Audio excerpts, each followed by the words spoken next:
मित्रांनो, कोकणातील लोककथा आणि गझाली या विद्याप्रभू लिखित आणि डिंपल पब्लिकेशनने पब्लिश केलेल्या या पुस्तकातील पुढील कथा मी मंदार धर्माधिकारी आपल्याला आता सांगत आहे. कथेचे नाव आहे चंद्रा. एका गावात एक मोठा सावकार होता. त्याला एक मुलगी होती. तिचं नाव होतं चंद्रा. खरोखरच ती चंद्रासारखी सुंदर होती. चंद्रा 8-9 वर्षाची असताना तिची आई वारली. मग सावकारानं दुसरं लग्न केलं. चंद्राला आता सावत्र आई आली. ती चंद्राला खूप काम लावायची. थोडंसं काही चुकलं की ती तिला मार दे, उपाशी ठेवी. सावत्र आई चंद्राला अशी खूप छळायची. मग चंद्रा कुठेतरी बाजूला जाऊन डोळ्यातून टिपं गाळायची. हे सगळं वडिलांना सांगावं असं तिला वाटे, पण सावत्र आईच्या भीतीने ती कधी बोलली नाही. अशीच 1-2 वर्ष गेली. रोजच्या छळाला चंद्रा आता कंटाळली होती. त्या घरात तिला राहावंसं वाटेना. घर सोडून कुठेतरी लांब निघून जावं, नदीत जीव द्यावा असे तिला विचार येत होता. एके दिवशी रात्री घरात सगळी निजलेली होती, पण चंद्रा जागी होती. ती उजाडण्याची वाट पाहत होती. तिनं आता घरातून निघून जायचं ठरवलं होतं. पहाट झाली, पाखरं किलबिलू लागली तशी चंद्रा हळूच उठली. अलगद दार उघडलं आणि बाहेर पडली. कुठे जायचं हे तिने ठरवलं नव्हतं, पण तिला आता इथे राहावत नव्हतं. ती सरळ चालत राहिली. चालता चालता गावची हद्द संपली आणि पुढे वन लागलं. दुपारपर्यंत ती चालत होती. खूप ऊन झालं तशी ती एका झाडाखाली बसली. तिथलं झऱ्याचं पाणी प्यायली. तिला वाटलं एखादा वाघ येऊन आपल्याला खाऊन टाकेल तर किती बरं होईल, पण वाघ काही आला नाही. चंद्रानं तिथे थोडा आराम केला आणि पुढे निघाली. मग हळूहळू पुढे ऊन कमी झालं. सांज होऊ लागली तरी ती पुढे चालतच राहिली. अंधार पडू लागला.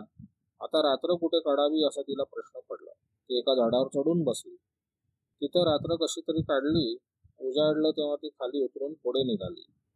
ती चालून चालून खूप दमली होती. पाय दुखत होते. तिला भूकही लागली होती. आता चालता चालता दुपार झाली होती.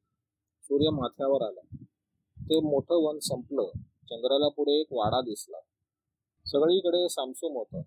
प्यायला थोडं पाणी मागावं म्हणून ती पुढे गेली, पण बाहेर कोणीच नव्हतं. म्हणून ती थोडं आणखी पुढे गेली. त्या महालाच्या उजव्या हाताला एक मोठं दालन होतं. त्याचं दार अर्धवट उघडं होतं. चंद्रानं जरा डोकावून बघितलं. आत एक मोठा पलंग होता. त्यावर एक मुलगा शांत झोपला होता. त्याच्या अंगावर सुंदर शाल पांघरलेली होती.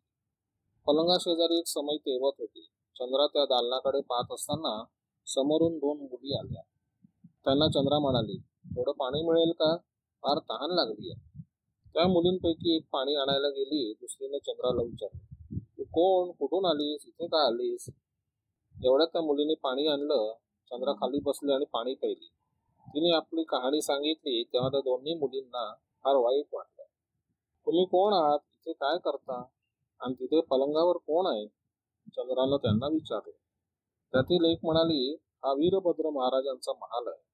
आम्ही इथल्या दासी आहोत आणि पलंगावर झोपलेले ते युवराज आहेत. पण मग युवराज आता यावेळेला असे का झोपले आहेत? म्हणजे प्रकृती बरी नाही का? त्यावर एक दासी सांगू लागली, ऐक तर मग, तुला कथा सांगते. 10-12 दिवस झाले या गोष्टीला. महाराज शिकारीसाठी वनात गेले होते. युवराजांनी त्यांच्याबरोबर शिकारीला जाण्याचा हट्ट धरला, पण दोघंही वनात गेले. बरोबर शिपाई होते. शिकारीच्या नादात महाराज आणि शिपाई यांच्यापासून राजकुमार दूर गेले. ते एका दाट जंगलात भटकत राहिले. त्यांना वाट सापडेना. त्यांना खूप तहानही लागली होती. जवळ एक तळं दिसलं. ते त्याचं पाणी प्यायले आणि लगेच बोळ होऊन खाली पडले. आजूबाजूला कोणीच नव्हतं. पण बऱ्याच वेळानं महाराज आणि शिपाई युवराजांना शोधित तळ्याकडे आले. त्यांना तसं पडलेलं बघून महाराज दुःखी झाले. त्यांनी युवराजांना घोड्यावर घेतलं आणि राजधानीला आले. वार्ता सगळीकडे पसरली. सगळी प्रजा राजवाड्याकडे धाव घेऊ लागली. पण तळ्याचं पाणी पिताच युवराज बेशुद्ध कसे पडले?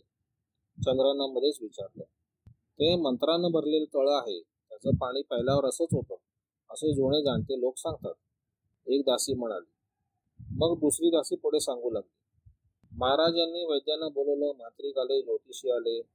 मांत्रिकांनी मंत्र म्हटले, अंगारे लावले. मंत्रलेले ताई राजपुत्राच्या दंडावर बांधले. वैद्यांनी स्वतः जाऊन रानातून औषधी वनस्पती आणल्या, औषधं तयार केली. त्याचे ते नाकात सोडले. काही अर्क अंगाला चोळले, पण काही उपयोग झाला नाही. युवराजांनी डोळे उघडले नाहीत किंवा शरीराची हालचाल केली नाही. त्यांचा फक्त मंद श्वास चालू आहे. ज्योतिषी म्हणतात युवराजांना मोठं आयुष्य आहे, पण आताचा काळ त्यांना फार वाईट आहे. तो काळ संपला की ते बरे होतील. म्हणून युवराजांना इथे महालाच्या एका बाजूच्या हवेशीर दालनात ठेवलं आहे. महाराज आणि महाराणी इथे येतात का? चंद्रानं विचारलं. हो, येतात. दोघेही सकाळी आणि संध्याकाळी युवराजांच्या दालनात येतात. त्यांच्या उशाशी फुलं ठेवतात, थोडा वेळ जवळ बसतात आणि मग जातात. युवराजांना बरं वाटावं म्हणून महाराणी कितीतरी व्रत, उपवास, जप करतात, दान धर्म करतात. दासींनी राजपुत्राबद्दलची सगळी हकीकत चंद्राला सांगितली. चंद्रानं भीतभीतच त्या दासींना विचारलं, महाराणी आता इथे केव्हा येतील? त्यांनी मला आसरा दिला तर मी इथे राहिले असते. मी काही सेवा करीन. मी विचारू का त्यांना? दासी म्हणाल्या, ठीक आहे, सांगा. चंद्रा तिथे थांबली. नाहीतरी ती कुठे जाणार होती? राजा राणीची वाट बघत तिथेच बसून राहिली. संध्याकाळी ती दोघं राजकुमाराच्या भेटीला आली. त्याच्याजवळ थोडी बसली, उशाशी फुलं ठेवली, त्याच्या डोक्यावरून हात फिरवला आणि निघाली. तेव्हा एका दासीनं महाराणीला चंद्राबद्दल सांगितलं. मग चंद्रा पुढे आली. तिनं अगदीनं वाळकून त्यांना नमस्कार केला आणि आपल्याला आसरा मिळावा अशी विनंती केली. मग त्यांच्या उत्तराची वाट पाहत मान खाली घालून ती उभी राहिली. चंद्रा सुंदर होती. तिचं वागणं अदबशीर होतं. ती चांगल्या घरची असावी असं तिच्याकडे बघून वाटत होतं. महाराणी दयाळू होत्या.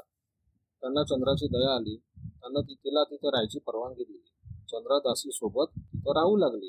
चंद्राला वाटलं राजपुत्राच्या हातापायांच्या तळव्याला तेल चोळत राहिलं त्यांना लवकर बरं वाटेल.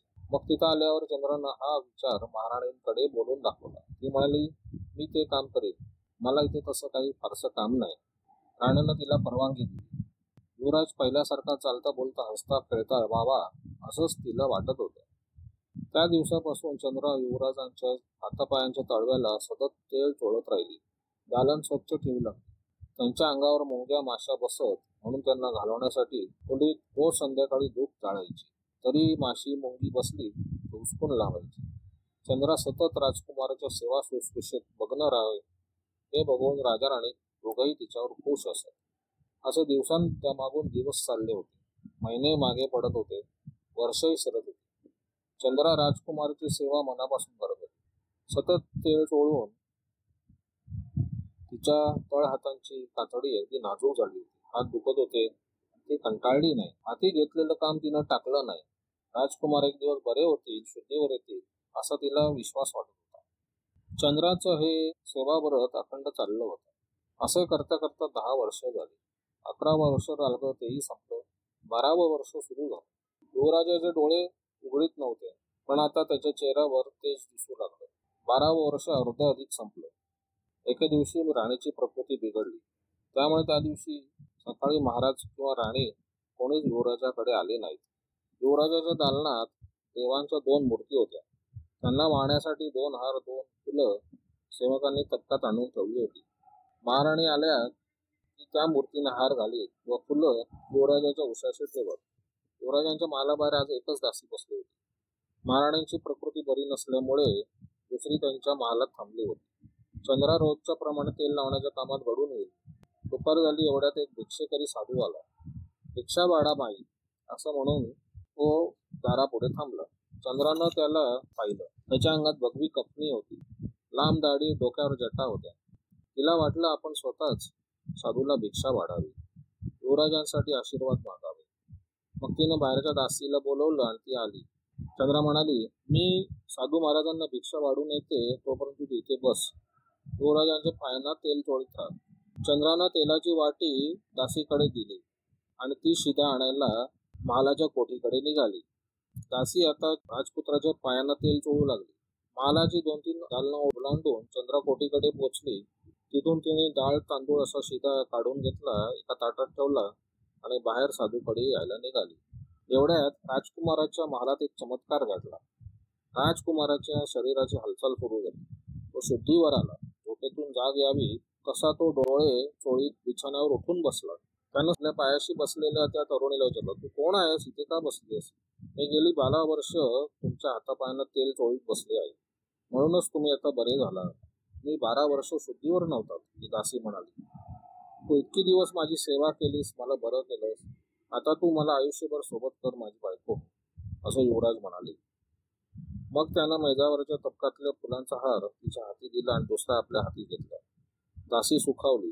तिनं तो हार राजपुत्राच्या गळ्यात घातला. राजपुत्रानं आपल्याकडचा पुष्पहार तिच्या गळ्यात घातला. दोघांचं लग्न झालं.